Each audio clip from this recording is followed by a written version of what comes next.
At 29 you'd think I'd know who I could trust. My name is Sarah, and I learned the hard way that the man I'd married didn't love me, he loved my paycheck. I got the biggest raise of my life, but instead of popping champagne I decided to tell a lie. One lie that would either prove my husband's love, or expose a betrayal so deep, it would shatter my entire world. That day should have been one of the happiest days of my life. My boss called me into his office first thing in the morning. I thought, oh great, another urgent project.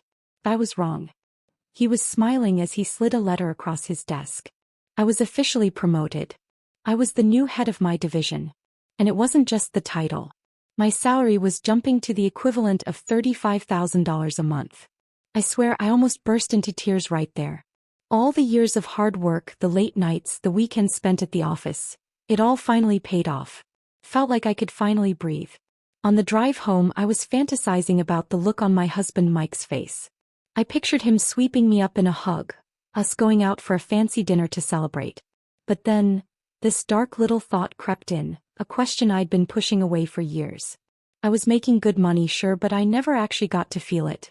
Ever since I married Mike 3 years ago, almost every penny I earned vanished into the household. I paid the mortgage. I paid the bills, water, power, internet, the groceries, the car taxes, even the maintenance on his car. At first I didn't mind. I thought that's what marriage is, right? We help each other. If I'm the one earning more right now, I can carry the weight. But, a little, slowly became everything. Mike had a job, and a good one at that. But in 3 years of marriage I almost never saw his paycheck contribute to our home. Every time I gently asked about it, the answer was always the same. Sorry babe. My mom and my brother Leo, they needed help this month. And I would just nod. I believed him. I didn't want to be the kind of wife who was stingy with her husband's family. I thought maybe they really are struggling. Even 2 years ago when Mike wanted a new car, I supported him. I told him our old one was perfectly fine, but he insisted. He said it was important for his job's image. Don't worry, he promised, looking me right in the eyes. I'll pay the monthly installments from my salary. And I believed him again. For the first 3 months he did. But then the old excuses started creeping back in. Babe, I can't make the payment this month. The money, it's gone. Mom needed it. My brother's got a lot of expenses. Can you cover it for me just this once? I couldn't bring myself to say no. So I dipped into my savings. I thought it was a one-time thing. But then it happened the next month. And the month after that. Before I knew it, the car that was supposed to be his responsibility became entirely mine. What was even weirder was that his mom would still call me at the end of every month. Her voice was always so sweet, so gentle. Sarah, dear, if you have a little extra, could you send some my way? I have a few things I need to pay for. And every time I'd send the money without a second thought. All I could think was, poor woman.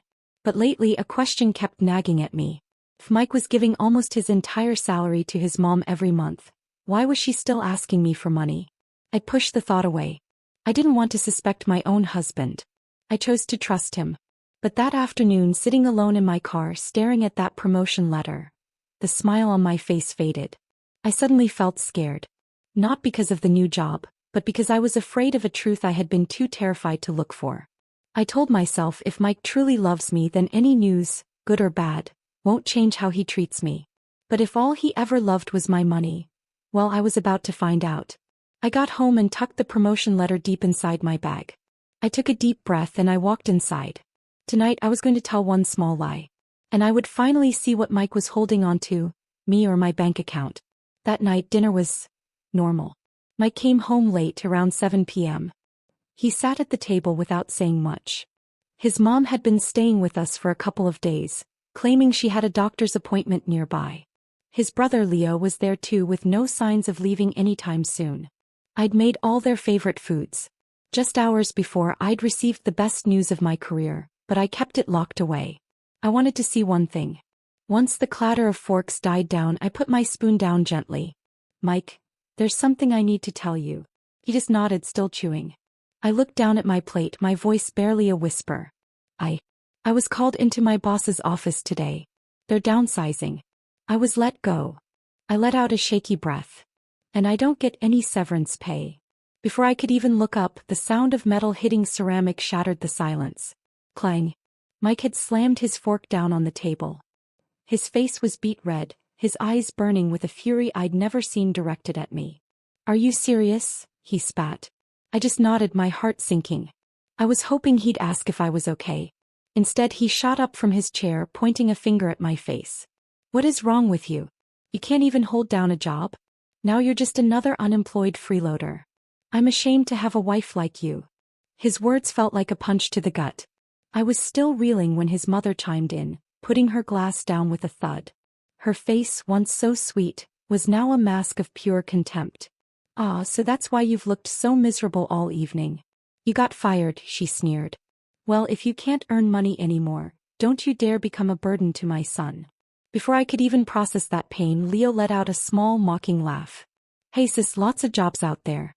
Just get back on the horse tomorrow. The important thing is that the money you send the family doesn't stop." I looked from one face to the next. Not a single one of them asked if I was okay, if I was sad, if I needed a hug. All they could think about was the money.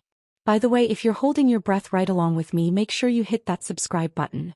You have no idea what's coming next and you won't want to miss it. I tried to stay calm.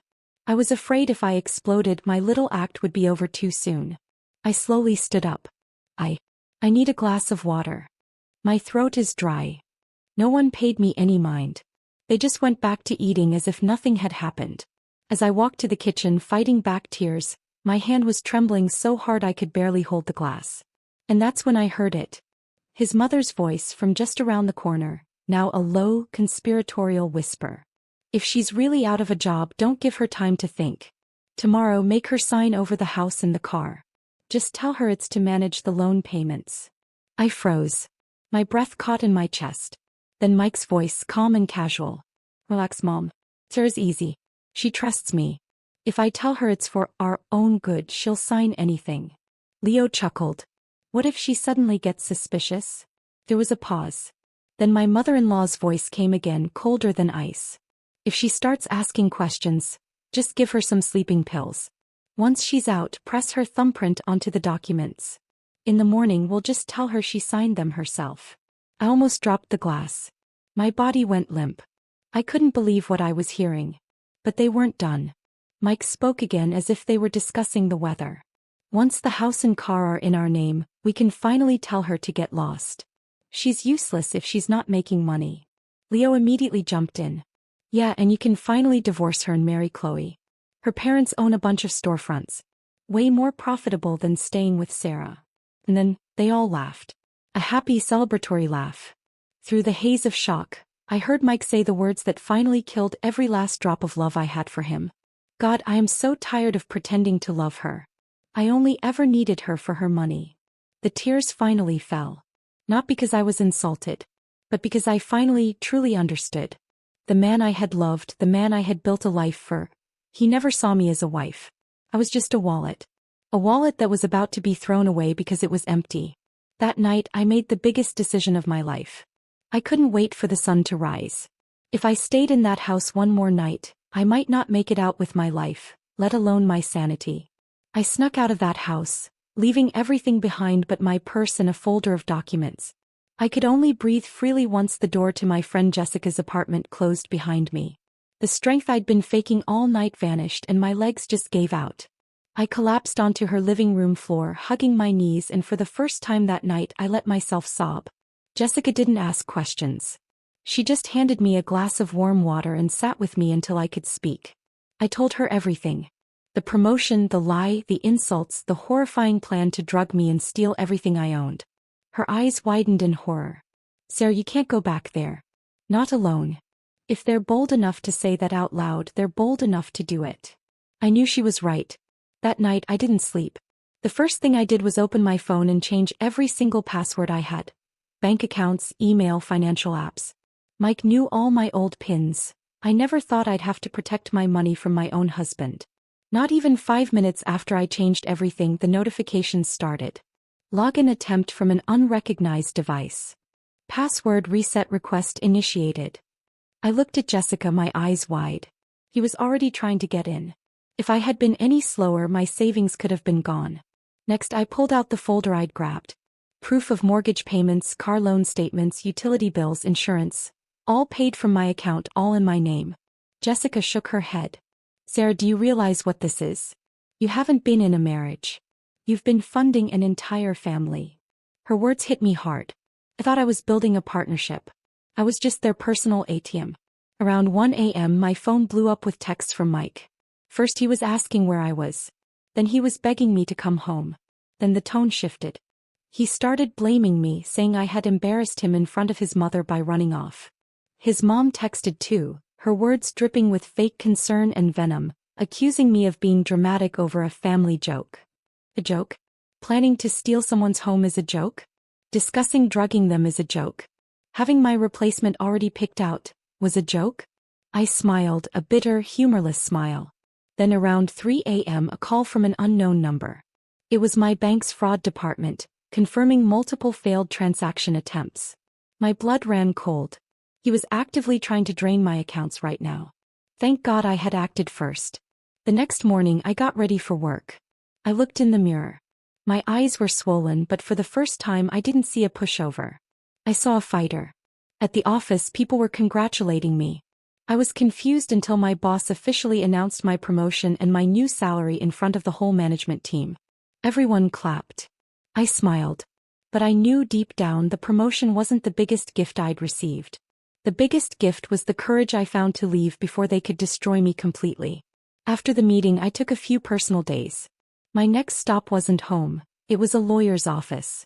I handed him my folder of documents. He looked through them, his expression growing more and more serious. He looked me in the eye. Mrs. Miller, just to be clear. All these mortgage payments came from your account. Yes. The car. Yes. The groceries, the utilities, everything? Yes. He leaned back. Hey. From this moment on you save everything. Every text. Every email. Every bank statement. This will be your ammunition. I left his office and went straight to the bank to print years of statements. Sitting in a quiet cafe I went through them page by page. And the pattern was sickeningly clear. My salary would come in and a few days later a flood of payments would go out. Not once was there a transfer from Mike's account to help. Not once. I even found things I'd forgotten about. A kitchen renovation, a new roof, all paid for by me. The sheer amount of money, it wasn't the loss of the money that hurt. It was knowing I had sacrificed so much for someone who never valued it for a second. Suddenly my phone rang. It was my mother-in-law. Her voice was syrupy sweet. Sir dear. I'm so sorry about last night. We were just joking. Please come home, we can talk this out. I stayed silent. And in the background I heard Mike whisper shouting. Just keep her on the phone. Stall her. We need to find where she hid the house deeds. I hung up. Even their apologies were a lie. That night I got a call from a number I didn't recognize. A woman's voice, hesitant. Is this Sarah? My name is Chloe. I think you need to know something about Mike. Chloe. The name from their conversation. My replacement. My heart hammered in my chest. He told me you two were basically separated, she said, her voice shaking. He said you were just a freeloader living in his house, that all the assets were his. Last night he called me in a panic and I overheard you on the phone. I realized he was lying about everything. My head was spinning. But she wasn't done. He left some documents at my apartment a while ago, she said. He told me to hold on to them and that as soon as his wife signed them, he'd bring them to a notary. I told her to read them to me. And there was a draft for the transfer of the house deed. A power of attorney for the car. All perfectly prepared. The only thing missing was my signature. They had this planned for a long time. Chloe agreed to meet me and handed over the entire folder. The last thing she said to me was, I'm so glad you found out before it was too late. I took the new evidence straight to my lawyer. He smiled, a thin, grim smile. This is it, he said. This is intent. That night Mike sent me a photo. It was our living room with movers carrying out my sofa, my TV. The text below read, if you keep being stubborn I'll sell everything in this house. Don't test me. I stared at the photo. But I wasn't scared. I was amused. Without realizing it, he had just handed me another piece of evidence. I forwarded the picture and his threat straight to my lawyer. His reply was immediate. See you tomorrow morning, Sarah. We're filing the lawsuit. It's time to end this. Stepping into that courtroom I saw him. Mike looked haggard. His mom and Leo wouldn't even look at me. When it was my turn, my lawyer didn't make a grand speech. He simply presented the evidence, piece by piece. The bank statements, the threatening texts, the documents from Chloe, and then the final nail in the coffin. He played the recording. The courtroom fell silent as their voices filled the air. Just give her some sleeping pills. Press her thumbprint. Once the house and car are in our name, we can kick her out.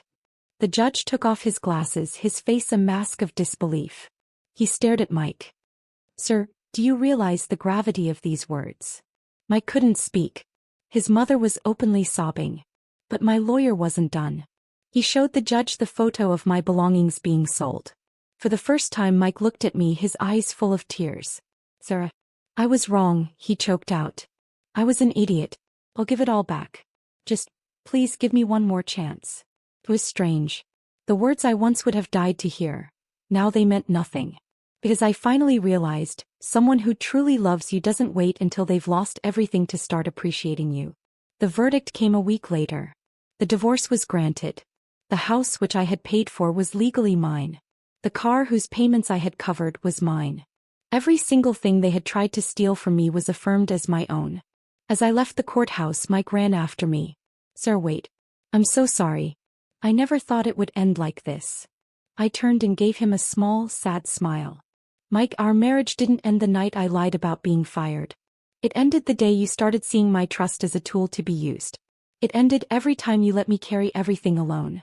That's when it was over. I walked away and didn't look back. Months passed. Life became peaceful. For the first time in years, the money I earned was mine. I took my parents on vacation. I redecorated the house. My life was finally quiet. One evening, I was at a convenience store and I saw him in the parking lot. Mike. He was wearing a courier's uniform, looking thin and tired. The fancy car was gone. He saw me and walked over, his head down. Sarah, he said, his voice raspy. I get it now. How hard it is to earn $1. What it feels like to work all day and hope someone appreciates you. I was so stupid. I looked at the regret in his eyes and I knew it was real. But regret can't turn back time. I smiled genuinely this time. I hope you really do change, Mike. Not for me. For you. I got into my car and as I pulled away I saw him in my rearview mirror just standing there watching me go. And it struck me. I didn't lose him. He lost the only person who ever loved him without calculating the cost. And I finally learned the most important lesson. Loving someone is one thing, but loving yourself enough to walk away from a relationship that treats you like a transaction. That's everything. Now I have to ask you, and I really want to know what you think in the comments. Have you ever had a moment where a tiny lie revealed a massive, ugly truth? What would you have done in my place?